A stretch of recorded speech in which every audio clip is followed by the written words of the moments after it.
in this talk, I would like to talk about the battery energy storage system integration with the grid and also with the solar PV system also. We have the integration of the battery energy storage system and solar PV system to the grid. Okay. The presentation outline, I'm just the outline of the presentation. I just brief about what is the installed capacity in an Indian system, and regarding the renewable power sources also, renewable energy sources also, how much the capacity has been installed in the Indian system, and technical problems if the PV system alone connected to the grid.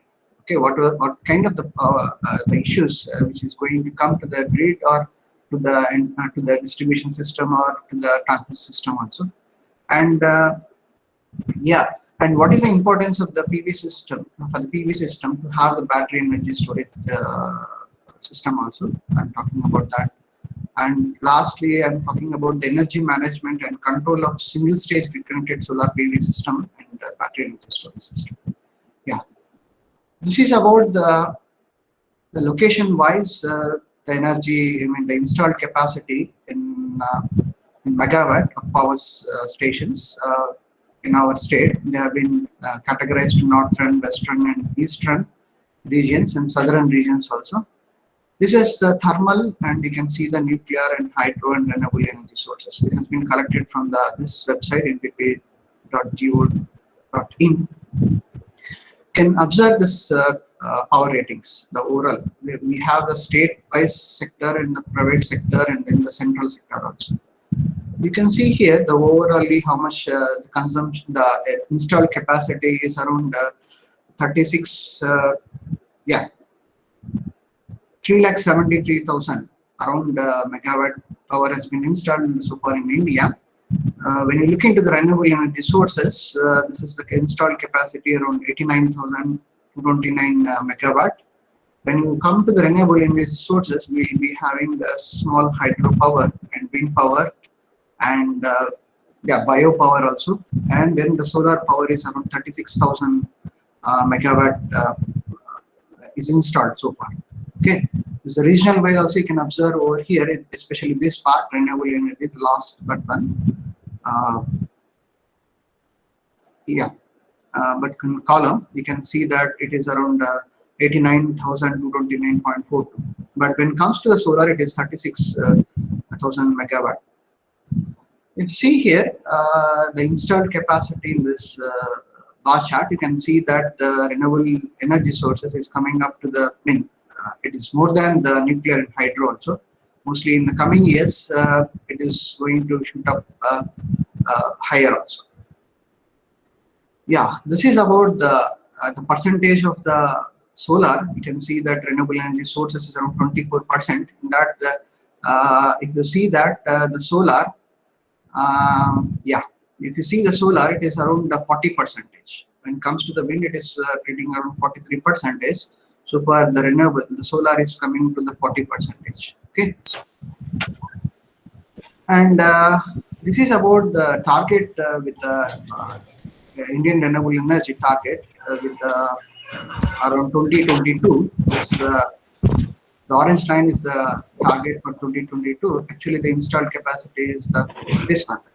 You can see this when it comes to the solar, we have been there as a utility scale, as a rooftop also, maybe domestic and commercial. It goes the way.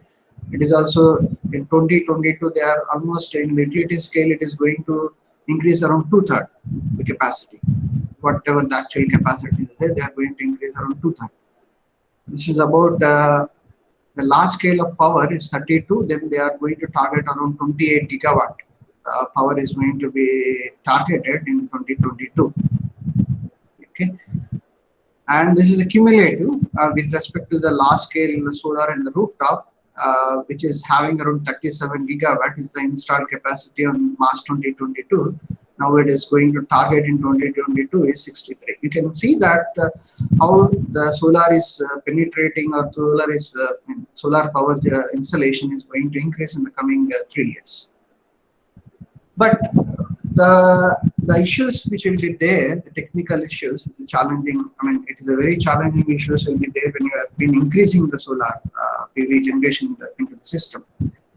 Uh, why? Because these kind of the issues will occur in the system is one thing is there is an intermittent power generation from the PV is going to change. Okay? It's all depending upon the climatic conditions. The PV power is going to vary also. And then apart from that, we do not know about the generation side also. Generation side from the conventional generating stations, especially some plant may go down or some plant may go may going to up also. Maybe it all depends on the loads which has been connected to the system also. Sometimes we can't predict the load also. Okay, the load is also going to change it abruptly. These are the things which will be causing.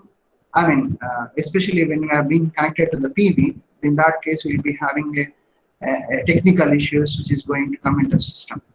One problem is the voltage rise. That is, if the generation from the PV sources are high enough to offset the loads of the feeder, then what will happen was the surplus power will create surplus power that is generated from the PV will create the voltage rise. Okay, and that voltage rise is going to impact in the upstream system also. That is upstream of medium voltage network also, medium voltage transmission system.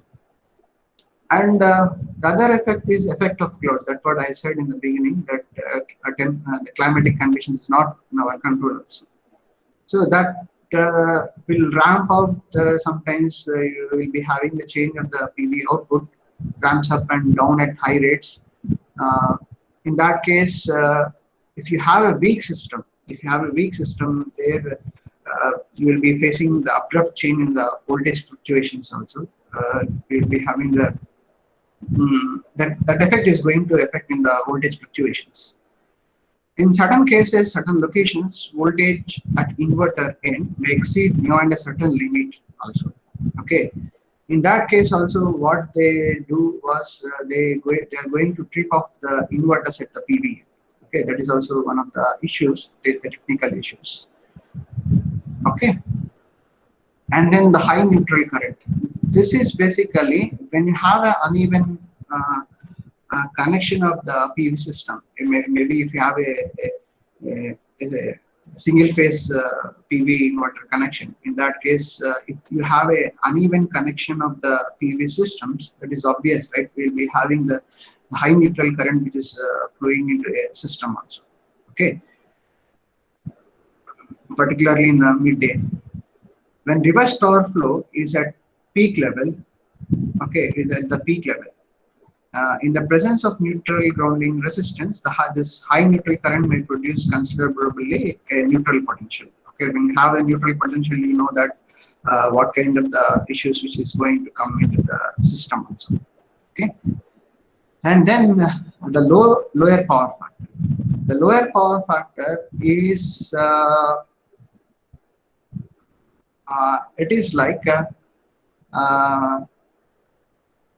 if you have a system which is connected to this way, yeah, this way, especially this, when you look into this particular diagram, you think about this is the source power which is going to send by this generation, and this is the PL plus JQL, is a load reactive power, and this is a PV. The power factor at the source point, we are measuring the power factor at this particular junction, at this particular currents because of this.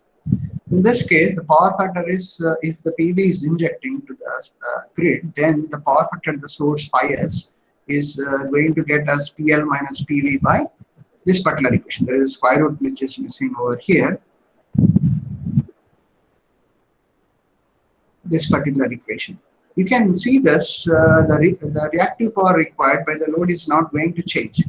Then this factor will be very much low. Then the QL which is going to send by this particular source, by the QL. In that case, the power factor, when your PV is integrated to a system, the power factor will be much lower also. Okay, that is the issue which is going to be okay. It is observed that some LT circuits produce active power. This power factor produces power fault issues. So along with the PV generation, we require to have the reactive power compensation or power factor improvement is needed.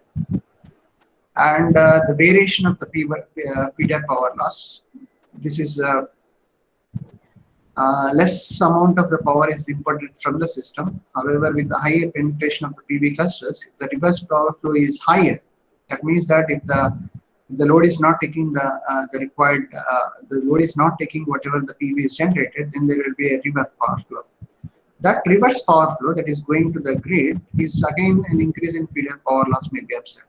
Okay, this feeder power loss may vary due to the variation of the PV output throughout the day. That's what if you have a constant kind of a current which is going to the grid, then we doesn't have the you will be having seeing that is constant feeder loss. If it is not the case, we will be, because of the PV integration or the variation of the PV power output, will be having the variation of the feeder power loss. And then the whatever I said, like because of the neutral current, the same thing is going to take out over here to create the voltage unbalance. The PV generation may not be equal in all the phases. Okay, the distribution the distribution of the PV generation may not be equal in all the phases. This may deteriorate the existing voltage unbalance factor of the network. The unbalance factor, generally it is allowed around 3% of the unbalance factor in the system. That will be deteriorating. See, if the voltage unbalance is there, then obviously you need to shut down the entire system also. Okay, the permissible value depending on the voltage level, depending upon the distribution voltage level, the allowed percentage is around 3%. Beyond that, it is not allowable also. Okay, this is due to the unbalance factor may vary from time to time due to the variation of the solar irradiation and then the PV output. And you require to change the tapping of the transformers to keep the voltage profile within the threshold value, within the required value also. That is one of the issue will be there when you have the PV system in the system. These are the technical issues which we are going to see when your PV installation is going to increase much more higher. It is going to increase around 62 megawatt in coming gigawatt in coming years. In that case, these are the issues which have been going to be there in the system, occur in the system also. To address these kind of the technical issues, we require to have some kind of a standby source which act as a sink as which as act as a source also. We need to require to make out some kind of a system where the system is acting as a sink or the source also. In that case, you will be able to suppress these kind of the issues. The sink and the source, what we can make use of, we can make use of the energy storage. It's a battery, okay, which battery can act as a sink or a source also. It's all depending upon the capacity or capacity in sense like depending upon the charging capacity of the battery. Okay, the battery energy storage is very much required when you have not only the solar PV system, even like when you have a wind generation also. In that case also we are required to have the energy storage. You can have the energy storage, but likely to be, and nowadays like the people are moving about to the battery energy storage systems. Yeah, in this battery energy storage, and sometimes as is here, with increasing the relative electrical prices compared to low feed-in tariff rates for exported PV generation and the rapid reduction in energy storage costs, the market for behind the meter battery system has potential to increase dramatically.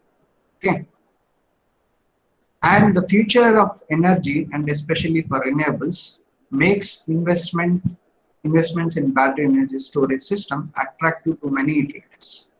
This technology can support the grid stability within an increasingly dynamic power system, where you will be having the changing very abruptly to bring back the grid stability also. If you have an energy storage system, by the battery energy storage system, it will be a wonderful solution to suppress, to improve the grid stability also.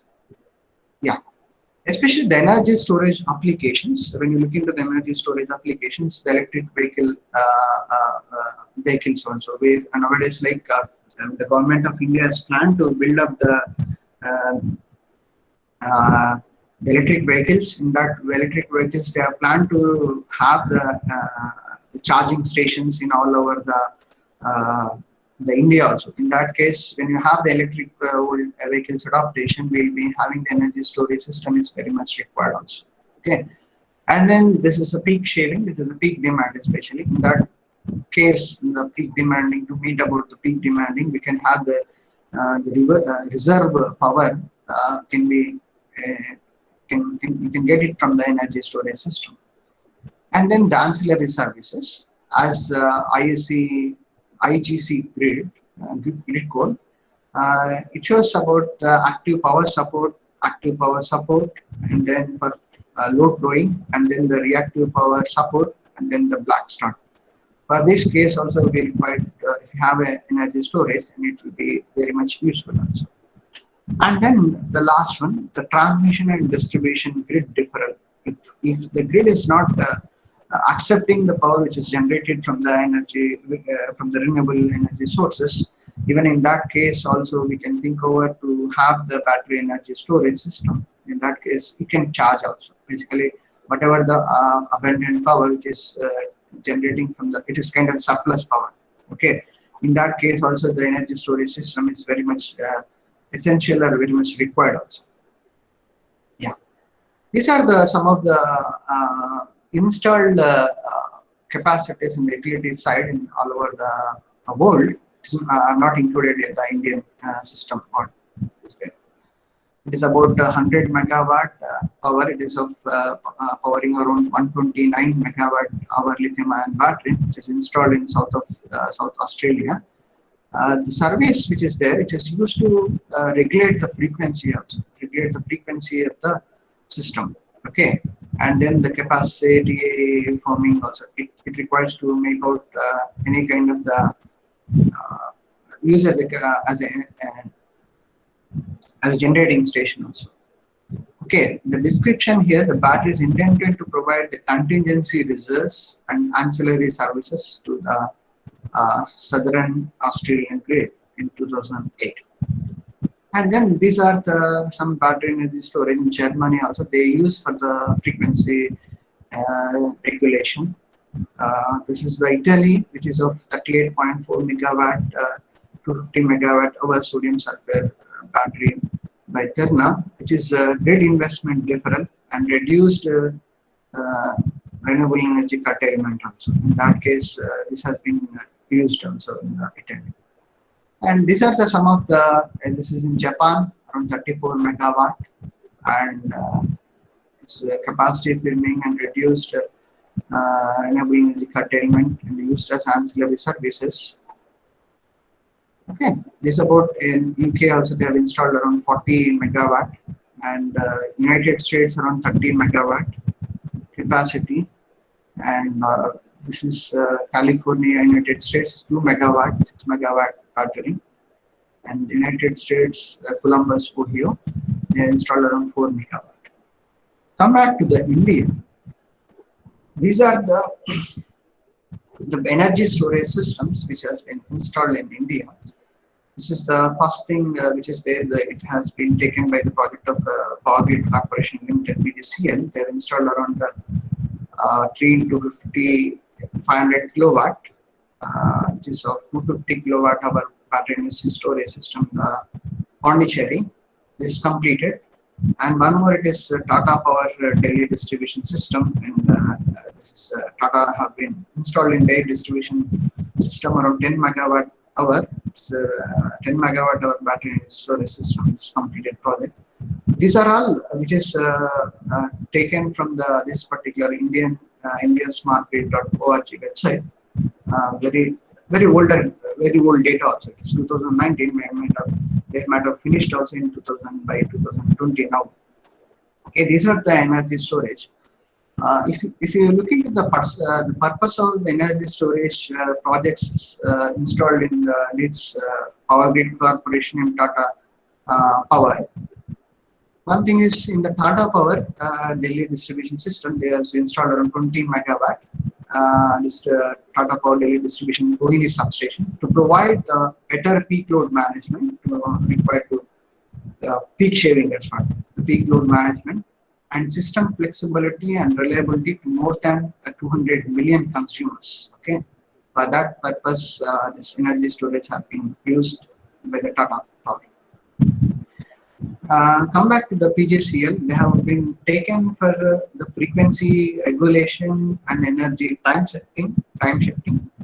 They are looking for the other alternatives also, whatever we had discussed in the, what are the technical issues. For that also they are working on. Presently, they are using for the frequency regulation and energy time shift also. For this purpose, they have been utilized. Yeah. When you have the battery energy storage system, don't think like it doesn't have any kind of the problems. Also. These are also, when you have a battery energy storage system, we'll be having the technical issues pertaining to the battery. One thing is the battery life. It's degrades due to the continuous utilization during the grid applications, because the thing is that stress from the continuous operation of the battery accelerates the aging process and it will reach its ends of life before completing the lifetime. Okay, every battery, as you know, that it all depends upon the charging cycles also. The battery life is going to degrade very faster. We will be knowing very well the way which our mobile phones will be using the life of the battery, even in the case of a laptop also. Okay, it all depends upon how you charge and reuse the energy also. Okay,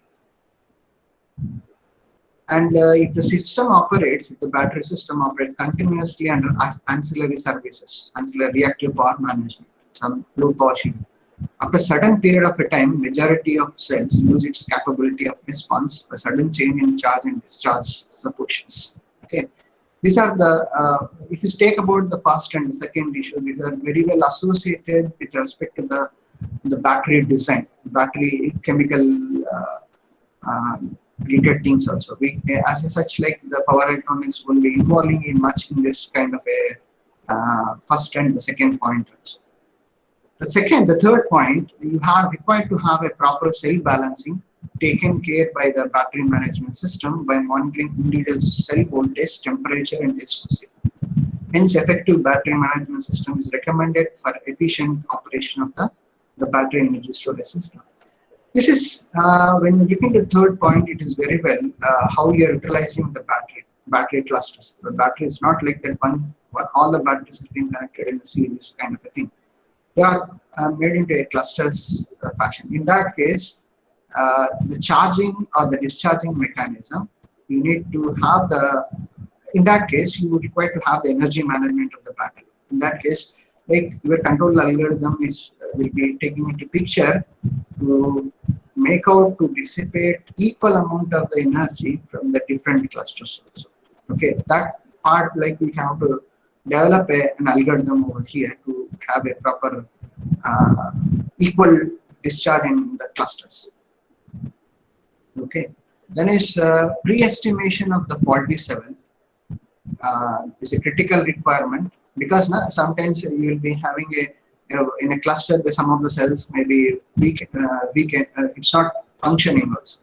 In that case, we need to have a pre-estimation of the faulty cell in the battery energy storage operators, especially this is the faulty cell, whatever it is in the critical applications such as ancillary services. In that case, it is very much you need to replace the faulty cell.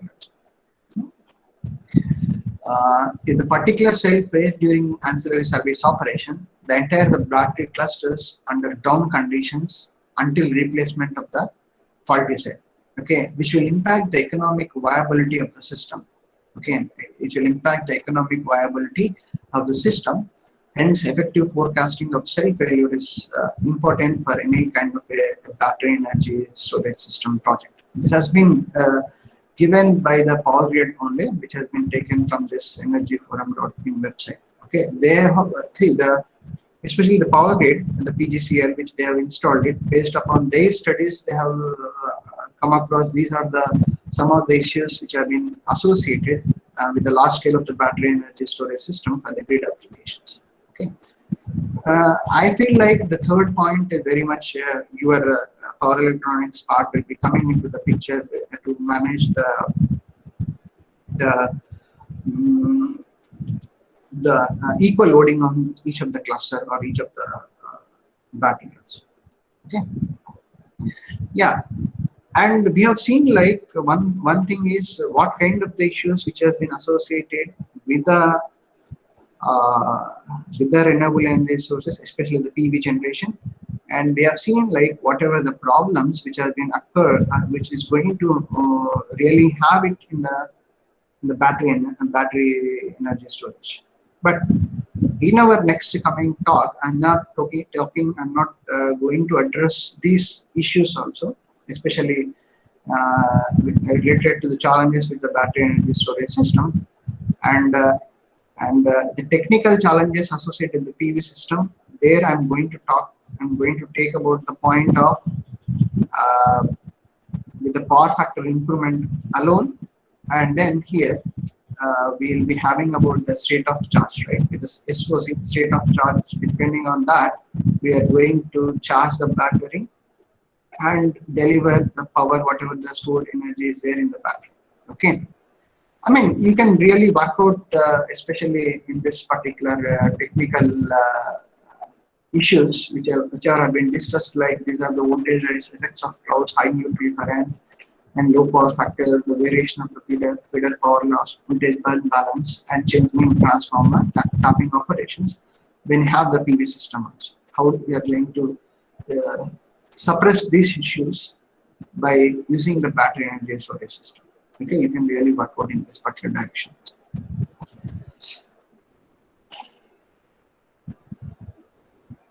Yeah. Then coming back to the storage management, there are the different kinds of the storage management, battery storage system management. We need to look out the provide the battery safety and longevity. We must have a for lithium-ion battery and reveal the state of function in the form of state of charge and state of health of the battery. And we need to look out the promote caution and services. This could be high temperature, cell imbalance, and cannibalization, and indicate end of life when the capacity falls below the user targeted threshold. But as of now, for our studies in our electronic and power electronics related, we have been looking at only the state of charge only. Okay. So far, whatever I've seen the literature, people have been worked out in related to the energy management with respect to the state of charge. Okay. Yeah. Come back to the my presentation. This is the single stage PV STATCOM with the battery energy storage system. Okay. The PV STATCOM is which is this one. It's a two-stage grid-connected solar PV system. This entire the dotted part is used as an inverter, and this can be called it as a DSTATCOM also. DSTATCOM is a distribution static compensator, which is try to do was try to improve the current quality of ISC and ISP and ISC in the source part. The current quality in the sense like the current to be a much sinusoidal and imbalance in ISA plus ISB should be a balanced currents, and it should be in phase with respect to ISA should be in phase with the VSA, ISB should be in phase with the VSB, and ISC should be in phase with the VSC. That is our requirement to have the DSTATCOM. The purpose why the people have been integrating the PV array in the sense like, see, this DSTATCOM is utilized to improve the current quality, but the loading on the VSA is not the same. Is the loading on the VSA, it all depends upon the load which has been connected to the distribution system. That is three-phase direct bridge load, whatever the electrical loads which have been connected to the distribution system. See, most of the cases where this the VSA is underloaded. In that case, what people have been think over to be to utilize the the voltage source inverter to utilize the D STATCOM in an effective way. We connected the PV system. The PV, the output which is going to generate from the PV array is the DC output. For that, we require to connect the DC system to AC. We require to have the inverter, and people have thought in that particular direction. In between the PV array and then the voltage source inverter, we will be having a DC-DC converter, which is this DC-DC converter is used to track the maximum power extraction from the PV. That controller is going to be done by this DC-DC converter. This is a two-stage conversion. We have conversion from the DC to again to DC, again to DC to AC. This way. Okay, after this, people have thought, why can't we can remove this DC-DC converter? We can connect directly the PV array to the voltage source inverter, because the inverter input, the other side, which is connected to the a DC alone.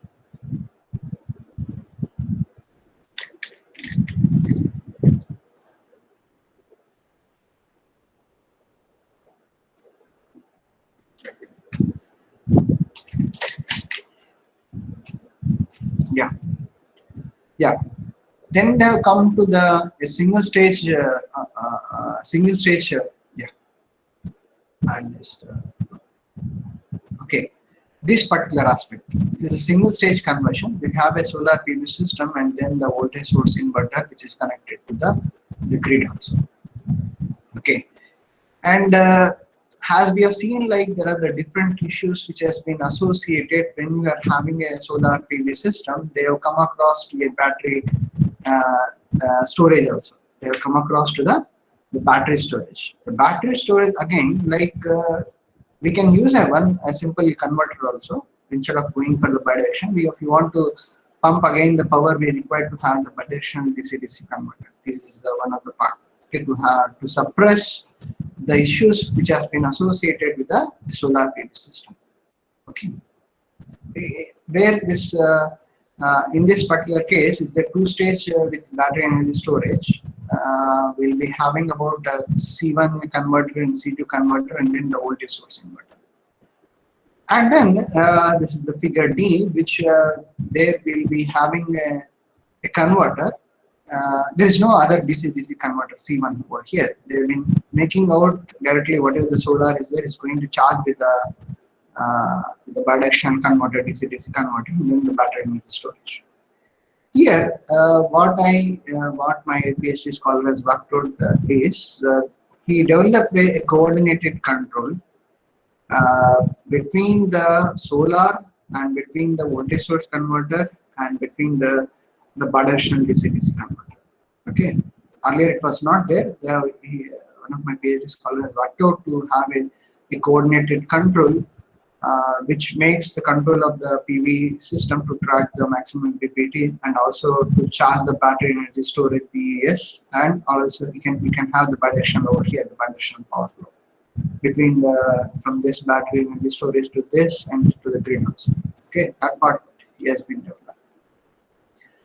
Yeah, before going to this coordinate control, what exactly this particular aspect, in what way they are going to control over here it is. One thing is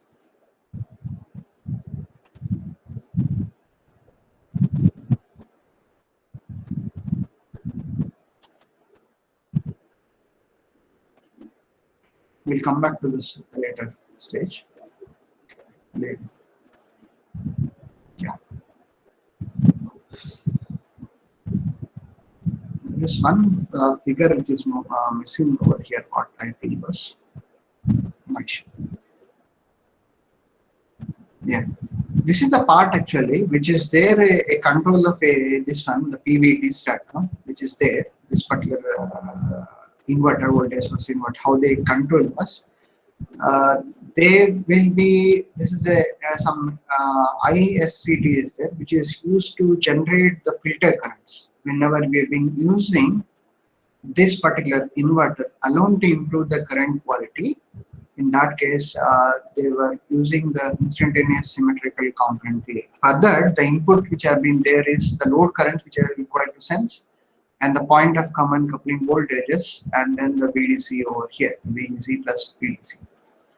When you do this one, this equation, which is going to generate what will be the filter currents of IFA and IFB and IFC, such that my ISA and ISB and ISC are a sinusoidal current source. For these currents, for this IS star of A and IS star of B and IS star of C, I am just adding the real component of the current, I star of PA, I star of PB and I star of PC, which are the real currents, real power currents which are being generated from this PVR. This converter of this, see, the PVR is injecting, or what I mean to say, it is injected real power. That real power has to be distributed among all the three phases, IFA and IFB and IFC. That was the equation which is there, this part, the 2 by PV plus 3 by PM. It is of a three-phase power. What you get here, it is a peak value of the current of IM.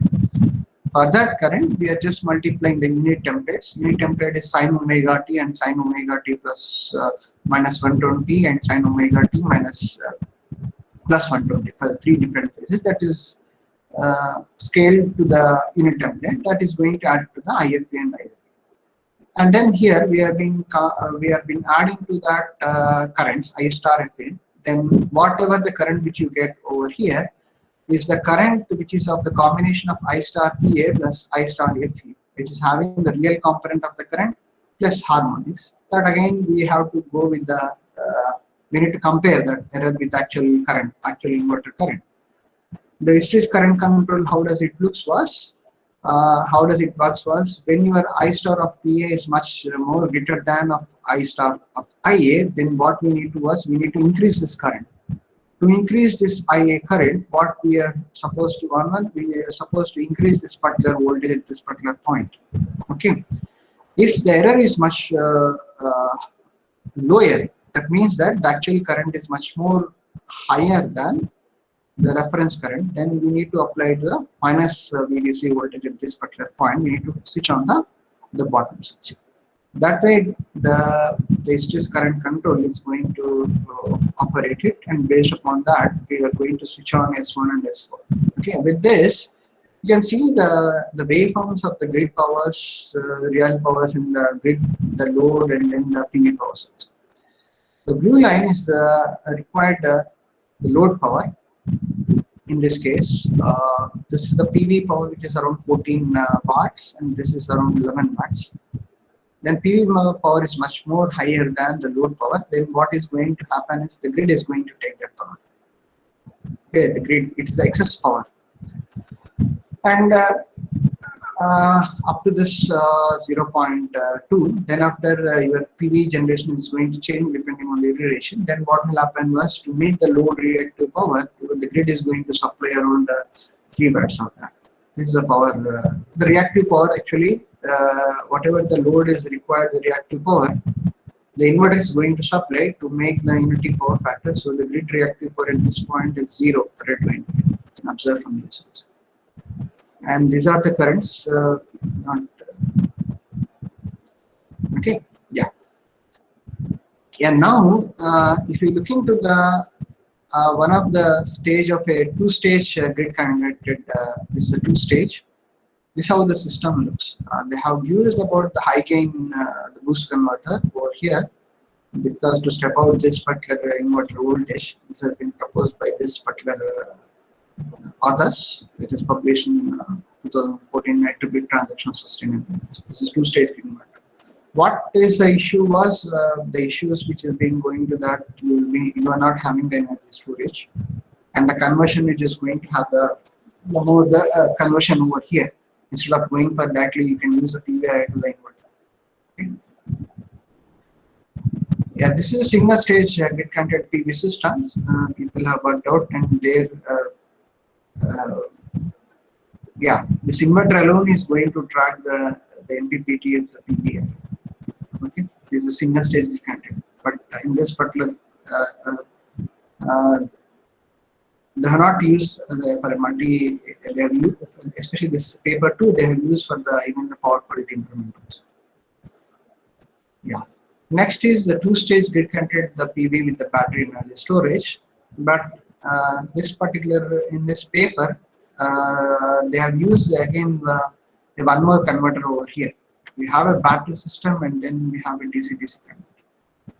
And this they gone for a single stage reconfigured grid connected PV system where you will be having the solar PV array and then the batteries over here. We need to have a see when you have a SPV generation, we need to connect the SW1 and SW3. We can switch off the SW2, and depending upon the energy storage, whatever, depending on the battery power. If it is, we need to charge it. We need to turn on this one, and it is going to uh, turn on this one and SW4 also. Okay. These are the very complicated structure and complicated switching logic to be developed. We have around SW1, SW3, and SW2 and SW4 in order to reconfigure the system from the solar generation as well as to utilize the battery power also. Yeah, these are the difference between the existing and the proposed method, which my scholars have done it. The comparison looks like this. One is like in all these papers, they have not even gone for the active rectification. That is, during non-SPV hours, if the grid is having abundant power, we can charge the battery also. That is active rectification, and these people have not worked out this. And the advantage here it is the coordinated control of C2 converter and VSC. This is a very major thing which is there. Okay, and the MPPT point is also achieved with the coordinated control of C2 and VSC. And it doesn't require the resynchronization. It automatically resynchronizes to the grid all the point. And during non-SPV hours, whatever the grid connected inverter or the PV connected inverter, it usually takes about the reactive power. But whereas this case, we can do this as QL plus DC. That is active rectification. Okay, that is the purpose. Okay. And in this case, the unidirectional DC-DC converter to match the MPPT, it is not there in the present over here. And the bidirectional power rating, which is there in this paper, we will be having the PP. This is a proposed single-stage battery energy storage. Okay, this is a system which we have been proposed over here. Where this is the bidirectional converter over here, and then we'll be having the DC loads over here. And then, I mean, whenever you have any kind of a DC loads, we can use the power from the battery to directly there to the DC loads, or even like from the grid side also during the non-SPV hours, the grid also can supply to the power which is required for the DC. This is about the system diagram. Yeah.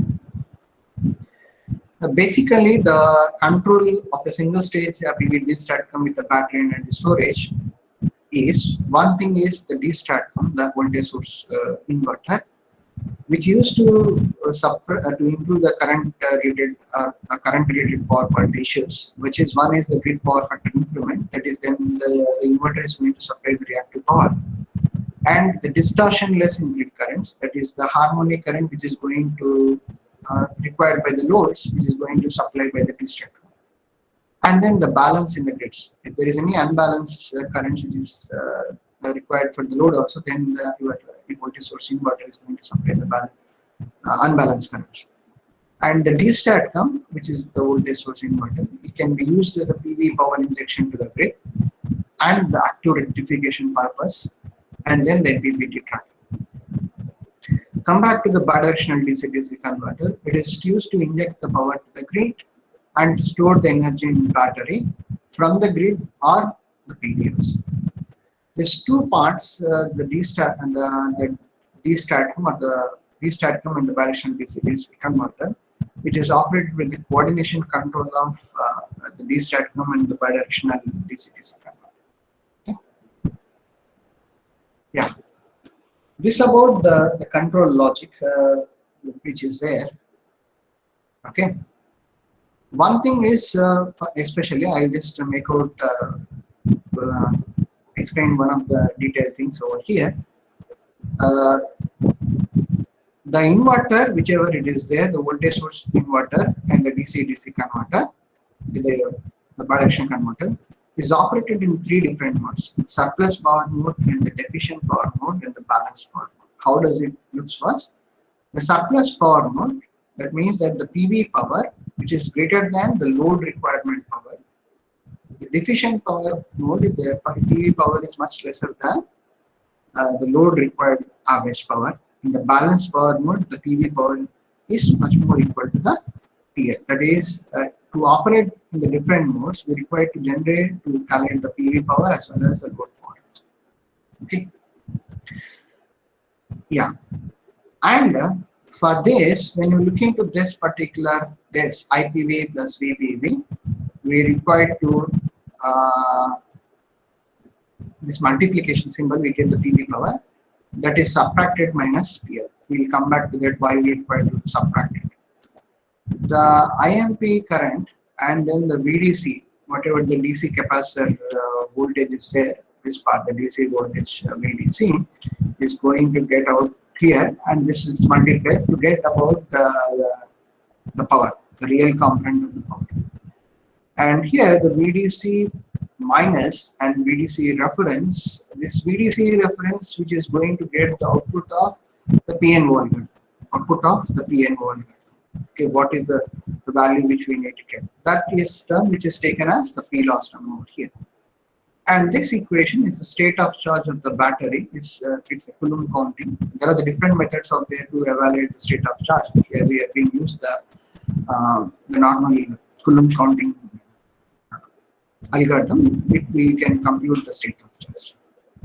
And here the PL power, here whatever the PL power which is there, here we will be subtracting the plus and minus, which is calculated from the moving average. For that we require to know the load currents in the VP, and then this particular is PL. And this part, ID into VD is PDLC, which is going to calculate from the load, the DC loads powers. There is one more algorithm which I missed out over here to find out the battery current. For that, we require to measure the battery voltage also. That part which I missed over here. There should be the battery voltage requirement is also should be there, and the battery power also, the reference battery power. Okay. Yeah. This part is, I feel like it is clear. And this part, whatever it is there, it's a simple controller. The stress current control. This block. This block, which is on the right side of this, is for the switching of S1, S2, and S1, which occurs on the error of the, this is IIA, the inverter current, minus the actual, the reference current minus the actual current. It is going to give the error also. Okay. We'll come back to this particular. Basically, we require to generate the IG star of A, I star of GA, I star of GP, and I star of GC, and I star of B. These are the currents which have been required to generate to operate both the voltage source inverter and then the bidirectional converter. In all these modes, it all depends upon the non-SPV hours, and then the first thing is PV is generating or not. If the PV is generating, then we have to go for this surplus power mode, or the deficient power mode, or the balanced power mode. Yeah, this is modes of operation in the proposed method. First thing is the PV power is generating. Then we go for, if the PV power is 0, then it is a non-SPV hours. It just goes to this particular, the right side. This active rectification acts as a compensator. And if the PV power is generating, it goes to the SPV hours, and we have to here whether it is the surplus power mode or the deficient power mode or the balanced power. If the PV power is much more greater than the PL, then it is a surplus power mode. If it is equal, then it is a balanced power mode. If it is no, then the PL is much lesser than the PLV, then it is goes a deficient power. In all these power modes, if the PV power is much more higher, then what we it is going to surplus power. Okay.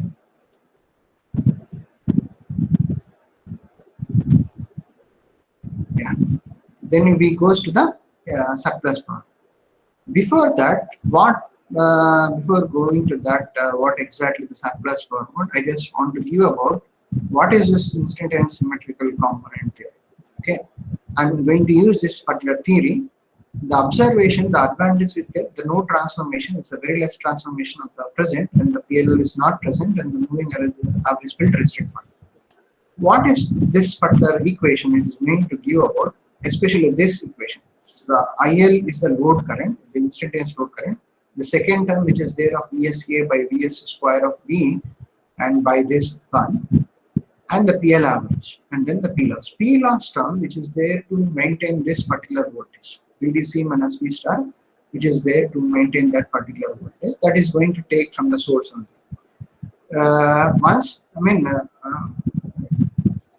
To charge the capacitor of the inverter side, the inverter other side, the DC side, the charging current is much more. It takes only one cycle to charging current. Even if they have the voltage variation also, suppose supply voltage also, it takes a very minimum time to charge that particular voltage of VDC star.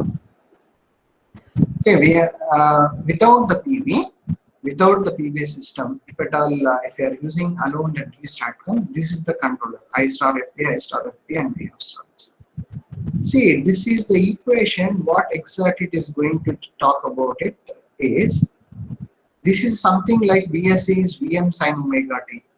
This particular equation, if you look into that, it is the VSA square by something, the summation of all the summation of VSJ square by PL average plus P loss term which is there. P loss term is there. Okay, this particular equation. In this equation, what we get here, it is something Vm square of sine square of omega t. Square root is not there. I'm sorry. Square is not there over here. It is of Vm of sine omega t over here. The Vm of sine omega t, this part. And this particular equation, what we get, it is around 3/2 times of something like a Vm and then the PL average. Okay, what we get was Vm is going to cancel out. We will be getting as PL average. The Vm square will be there, and then this is the Vm, something 2/3 of Vm, this particular equation. And you will be having about a sine term which is the sine omega.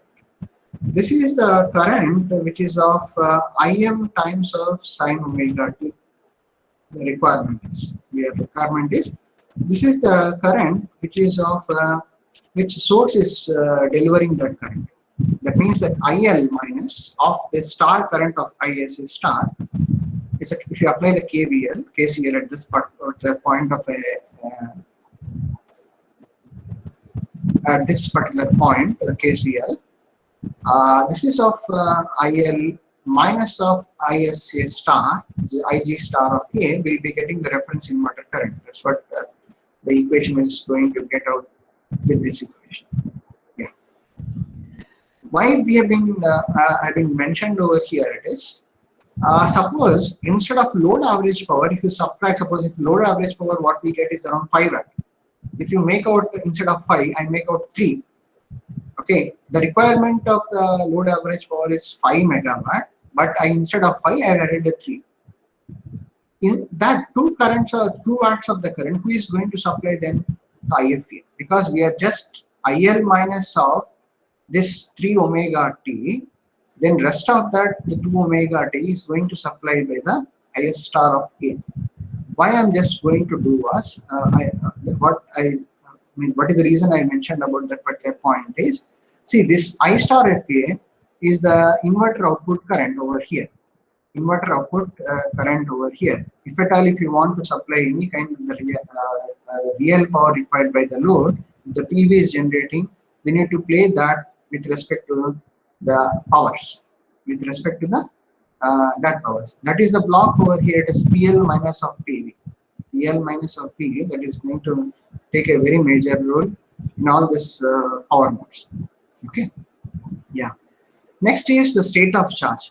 Okay, it's all like whenever you have a battery, it all depends upon the state of charge, whether to be required to be charged or whether to be discharged also. It all depends. For that, we require to mention about the minimum state of charge and the maximum state of charge. After that, we have to charge it. The minimum state of charge, which has been mentioned over in especially this particular website, which is talk about the variable about the battery system. They mentioned about the minimum state of charge is typically around 30 to 50% in order to avoid the damage of the storage bank of excess discharge. Even the excess discharge is not an appropriate way, because to charging, if the state of charge is going to be a lower value, then to bring back to the nominal value, it takes much more time also. That you might have observed in your mobile phones also. If the battery is completely dried out, to charge it to 100% also, it takes a longer time. If at all, if you are charging the battery, once it before coming to the red in the battery symbol, the red color, in that case we will be having a charging is much more faster also. The state of charge of the lower value can be taken as 30 to 50%. Then again, the maximum value, which typically has been selected as 75% to the 80%. It is why? Because the remaining 50% to 20% is an active portion that is permanently lost due to the aging also. Because of that, why? Because like going to back to again 80 and then if you are trying to make out charge also, it cannot be charged also, because due to the aging also, it loses the property of the charging also. So because of that, the maximum state of charge has been selected to 75 to 80%. Basically, the algorithm, whichever it is there, if we take about the surplus power mode, we are required to know that the battery SOC, whether to operate in the battery charging mode or battery disconnected mode. For that, we require to have the state of charge over here. Yeah. Then come back to the surplus power mode, that is PV power is much more higher than the PL, then the S. Then we need to compare with the battery of SOC. If it is very much higher, then you have to disconnect to the battery. Then we do not require to charge the battery when it is to the higher the H value. Then here, this particular operation is the coordinated control operation. If it is between the limits of this, then it requires to the battery charge. The battery charge is again depends also. If the PV power minus PV, if you subtract the battery power minus PV power, if it is greater than that, whatever the left out power, that is PV minus PV is, left out power which is there, PV minus PV, if it is yes, then it is injected to the greater than the PL. See, that means that after charging the power, which is much higher than the PV minus PV, more than the PL, suppose PL is around the 5 watts, then this value is around 7, the PV minus PV, then the 2 watts is injected to the grid. Then, if the PV power is much more lesser, whatever you need to charge the battery also. In that case, is the power which is required by the load is to be drawn from the grid. This coordinated control, how does it happen? The coordinated control is here, this particular equation which we have seen just now. IIA is equal to ILA, the load current, the instantaneous current minus of PSA by this particular equation, PL average plus P loss. Here we have been computed as delta PI is equal to PV minus PV. In that case, see, this is much more, whether we need to check the delta PI is greater than the PL, greater than the PL power. In that case, what will happen was, if the SOC is lesser than the H, battery is to be charged. Okay, in that case, we are just subtracting that power of minus delta PI. Why? Because that power is going to pump by this IIA. That power is going to pump by the inverter current. See this current, if I subtract the current which is required by the load, is going to pump by the inverter. See, all again depending on the IIA. See, depending on the PV is minus PV. Here, this particular step 1 is going to operate when the state of charge is lower alone. Okay. In that case, after the why we did here, this is the minus PV we need to subtract, because minus PV, this much of the current PV is required to charging current with the battery. So that power is also subtracted. The PL plus P loss minus of delta PA, that is power to be subtracted. That means that the rest of the real power after charging the battery is going to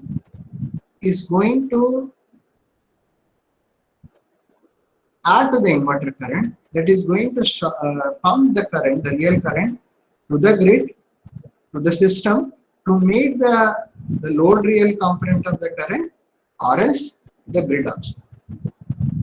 I think it is clear. I feel like if you have any doubts, you can ask me now at this point also.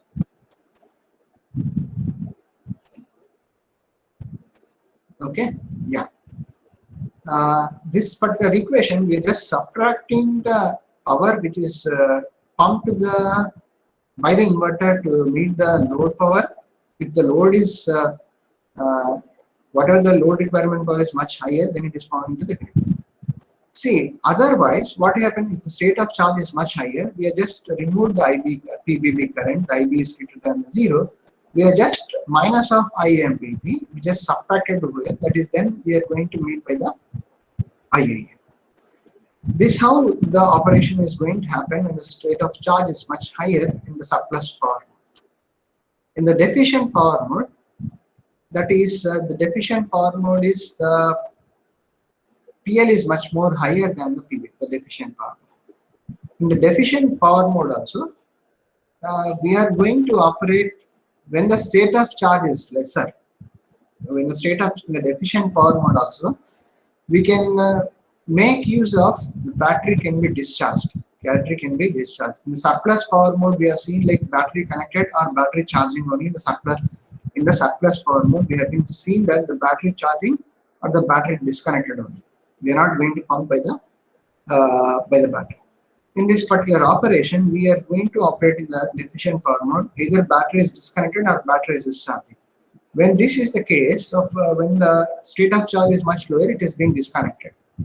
Here is a battery discharging. When we have the state of charge is within the limit, what we are going to do was we are just PV minus of PV plus BV, which is lesser than the PV. Then the power is injected to the grid. Okay. That means that this power, the battery power plus the PV power is more than the required power of the load. Then the battery, whatever the battery excess power is there, is injected to the grid also. Otherwise, if this power, after injecting from the battery also, if it is lesser power is there, then the required real power has to be drawn from the source. That's what the equation is going to tell about. We have been just added the minus of the PV power and minus of the current of the battery power. And in this case, the battery is going to discharge. When the SOC is much lower, then the battery is going to connect. Then if the excess power is required by the, just we have been subtracting, that means that the PV is pumping out the required some value of the load real power apart from the harmonic currents, apart from the reactive current. If it is not meeting to the load current, the grid is going to supply. This is about the deficient power. In the balanced power mode, if the state of charge is lesser, then it is going to disconnect it. Okay. In the balanced power mode, depending on the state of charge is between that, the battery is discharging. It is discharging. The battery is discharging one to meet the loads or the grid also. Okay, or the grid also. This way, the state of charge is less or minus of this particular PV power is subtracted, then you have been injected the real PV current to the grid also. If the state of charge is in between the limits, then your battery is also discharging. See, this battery power and the PV power is not meeting to the load, then the grid is going to supply the real component of the current. Okay. Yeah, here in deficient power mode and then the balanced power mode, battery operated in discharging mode is preferred than the charging mode due to the better efficiency of the voltage. Given like the discharging can be implemented in all the times, then if the DC-DC converter is implemented with the soft switching methods, that means that if we reduce the bidirectional converter losses by using the resonant kind of a phenomenon in the bidirectional converter, then battery charging mode is also preferred in all the cases. Yeah. Then during the non-SPV hours, if the required reactive power is going to reach to the rating of the inverter or converter. In that case, it acts as a compensator to require to improve the current quality. If it is not the case, depending on the SOC, either it is going to operate in the battery charging mode or the battery disconnected. We can charge the battery, or in this one, once it's reaching to the higher mode, we can operate to the battery disconnect mode and power is supplied to the DC loads from there. Okay. This is again in what way you modify the currents of the inverter currents have been given in this particular equations. This about the we have discussed about the difference method. Whatever the methods which have been trying to whatever the different methods have been talked about, these are the methods which is trying to charge the battery. It all depends upon the state of charge and depending on the different power modes. We have been charging the battery or discharging the battery, and apart from that, we are maintaining the unity power factor at all the modes of the operation. To show the effectiveness, we have considered the 3 different loads also, and 3 different loads also, and to make out to study the efficient power mode and the balanced power mode and the surplus power mode to show that. Yeah. This figure is talked about of different kinds of the power modes also. Here you can see that this is the surplus power mode and the deficient power mode. In the surplus power mode, the PV power is much more greater than this PL power, especially this particular part. PV power is much more greater than the PL. In that case, what is going to happen was, if the SOC is lesser than these particular limits, we can charge the battery once to reach to the SOC to the much higher also. And here, the PV minus of PB, it's around 2 watts. Here it will be getting around 7 minus 2, which is 8 minus PL. How much it is going to get? Around 3 watts is going to come out here. 3 watts. PV minus PL, we are going to get about 3 watts. In that case, the 2 watts is going to supply to charge the battery. Once is the PV power minus PL, whatever you get is around 3 watts. In the 3 watts, the 2 watts has been used to charge the battery. The rest of 1 watt is going to pump to the grid over here. This is the 1 watt. Minus 1, it shows that it is going to the grid. Once after reaching to the SOC is much higher, the PV power is 0. Then the PV power which is there, the inverter power is meeting to the P inverter. In that case, you have the 4 minus of V8, which we get around the 4 minus of 7, it is 3 watts. 3 watts minus 3, it is going to pump to the grid alone. Okay, this shows up. Then after that, we are operating in the deficient power mode. Deficient power mode in the sense like deficient power mode is the PL is increased, the load power is increased over here. Then the PL is much more greater than your PV generated. Much more greater than the PV generated. That is around this 9 minus of 7 will be coming around 2 watts. Minus 9 minus of yeah. This is the PV power and the load power is much more higher. The blue line is the load power. It is 9 minus of 7, which is going to come as 3. See, in this case, if the state of charge is between the limits, then the battery is going to dissipate over here. The battery is going to supply that power. This battery sufficient. See, this is the power which is in the pink line, which is injected by the inverter. Even still, we are not going to maintain to reach to the load power. This amount of the rest of the power, which is going to pump by the grid is the red line, it is going to inject by the grid. Okay, this is the operation. And the rest of operation here, the PV power is going to comes here once after depending. The state of charge is much lower also. Then the battery is to be disconnected. The battery power is going to come to the 0 value. Then what is going to happen? The grid is going to supply the required amount of the power required by the load. Then obviously it is going to here from this part to this part, the battery is disconnected. Then we have been the grid is supplying this current. Okay, this is about see this dynamic power flow management for the different kinds of the modes of the operation also. I mean, these are the currents.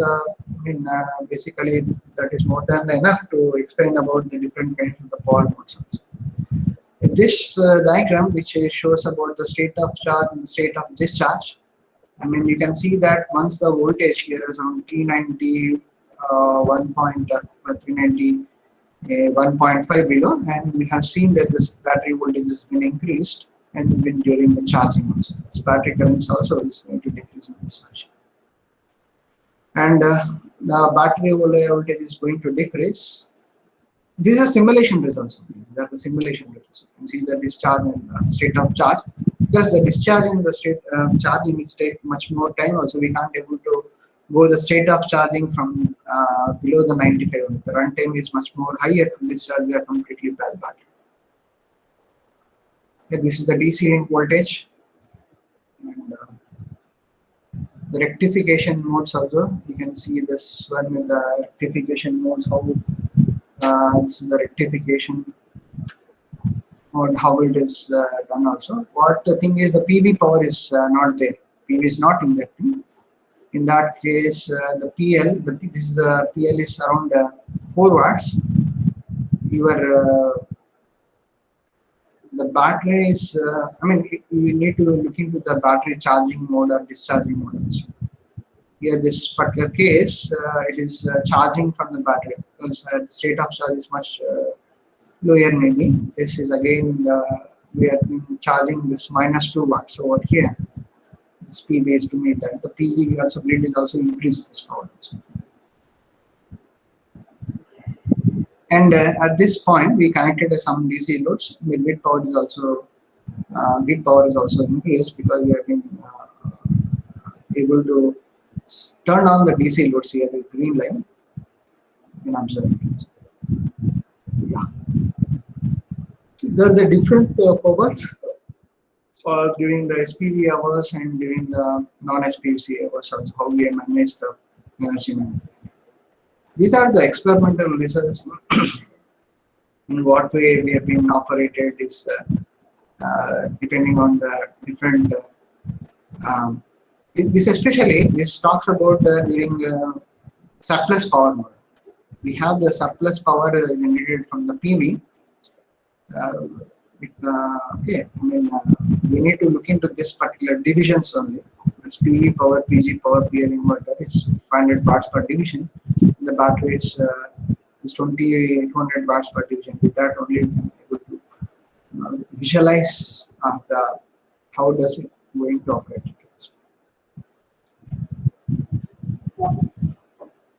Yeah, in this particular case, PV is around meeting around 500 watts over here. This PL is around taking around uh, maybe around 300 watts. It is surplus power only because this power is more the power is injected by the PV. Then what will happen was the inverter which is there, the inverter is going to pump amount some amount of the power, whatever the PV power is there. Whatever the PV power is there, it is going to inject over here. Then this power, the grid is taking some power here.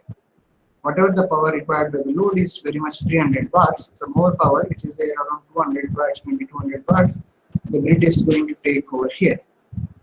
Then after that, after this one, the batteries get it charged over here.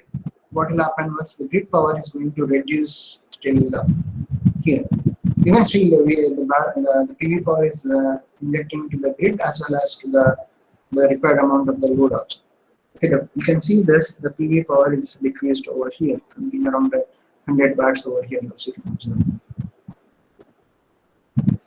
These are the currents which you can show that especially this particular waveform, the current is out of phase. You can see that the grid is taking out the current. In this particular operation in the figure D, which we can see that the source current is meeting to the voltage and it is in phase. It means that we are operating in the unity power factor. The grid is supplying the reactive power, which is real power, which is required by the load also, and then the load power factor, which you can see that it's a lagging kind of a load which is connected over here. Okay, these are the phasor diagrams which we measured in the Fluke power analyzer. And you can see that this is the EA figure, the before the compensation, how does it looks. After the compensation, these are the currents are very much in phase. And you can see that these are the in phase currents. And figure C, which is there injected the power to the grid because this is out of phase. Okay? Out of phase and is injecting to the grid with the charging battery. This is also which force about the injected the power to the grid alone, apart from the batteries. This is the deficient power mode where your battery is going to come into picture to meet the load required power. Okay, yeah, these are the deficient power modes. And these are the currents. You can see about the phasor diagrams also. Before compensation, after compensation, power drawn from the grid, the discharging battery, and power from the grid also. When you have connected the DC loads also, you can observe that the source current where the currents have been raised over this particular point. Okay? And the grid is supplying more current is also there. The inverter current has become this positive over here, which this is the inverter is taking the current also. The load current, load power is almost it's a constant over here.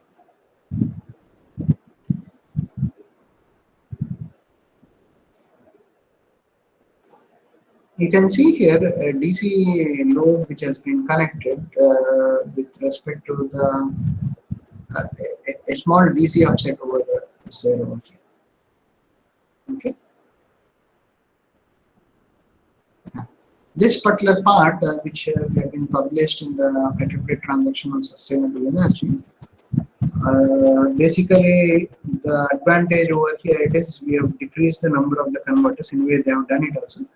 It looks like a very simple algorithm where it is a coordinated control with a bidirectional converter as well as the voltage source inverter to track the maximum power point tracking and to have the coordinated control with the PV and then with the battery energy storage system and also with the grid also. Okay. Okay. Coming back to the battery energy storage system, which this is the EBB project which they have developed and it is ready to